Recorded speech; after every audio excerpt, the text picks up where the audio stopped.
ఈ రోజుల్లో ఫిల్మ్ ఇండస్ట్రీలో ఉన్న యాక్టర్స్ ఎస్పెషల్లీ హీరోయిన్ల గురించి ఒకసారి చూద్దాం. ఒక హీరోయిన్ అంటది, ఒక కోట్ ఇస్తే నాకు ఈ డ్రెస్ ఓకే అంటది. డ్రెస్ మారిపోతుంది, చీర నుంచి చుడిదార్కి వస్తుంది.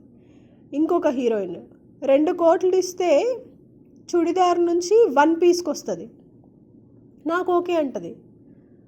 3 కోట్లు ఇస్తే నాకు ఇంకా కొంచెం ఒక 2 ఇంచులు తగ్గిన 2 ఇంచులు బట్ట తగ్గిన బట్టలు ఓకే అంటది. 4 కోట్లు ఇస్తే ఒక హీరోయిన్ నాకు ఏ డ్రెస్ అయినా ఓకే అంటదేమో. 5 కోట్లు ఇస్తే నాకు అసలు ఇంకా ఎట్లా తీయమంటే అట్లా, ప్రొడ్యూసర్కి ఎట్లా నచ్చితే అట్లా, డైరెక్టర్కి ఎట్లా నచ్చితే, ప్రొడ్యూసర్కి ఎట్లా నచ్చితే ఆ బట్టలు వేసుకుంటా అంటది. అమ్మాయిలు, ఆడవాళ్ళు ఇట్లా పైసల కోసం సాంప్రదాయాన్ని అమ్మకానికి పెడితే పైసలు 10 నుంచి 20 కోట్లు ఇచ్చే కోటీశ్వరులు ఉన్నారమ్మా ఈ రోజులలో.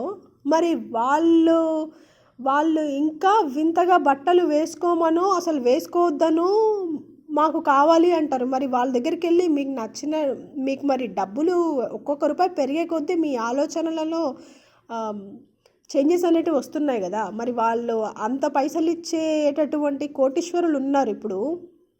వాళ్ళు వచ్చి మరి ఏం లేకుండా చేస్తావా అని అడుగుతారు. అలా చేస్తారా?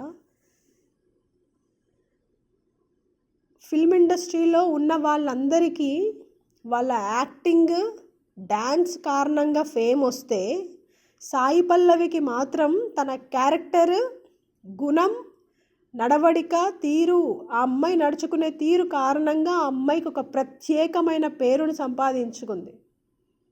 మీరు కేవలం యాక్టింగ్ చేయడం లేదండి, మీరు చేసిన ప్రతి సినిమాను గౌరవించే వాళ్ళకి మీరు ఒక రోల్ మోడల్. వాళ్ళని ఆదర్శంగా దృష్టిలో వాళ్ళకి ఆదర్శంగా మీరు నిలబడ్డారంటే అది మీకు దొరికిన గౌరవమైన స్థానం. అది మిమ్మల్ని అంత గౌరవంగా వాళ్ళు చూస్తున్నప్పుడు వాళ్ళకి మీరు మంచి చెడుని ఒక్కటేలాగా చూపించకూడదు, మంచిగానే చూపించాలి. ఆ మంచితనంతోనే ఉండాలి, ఆ మంచిని నిలబెట్టుకోవాలి.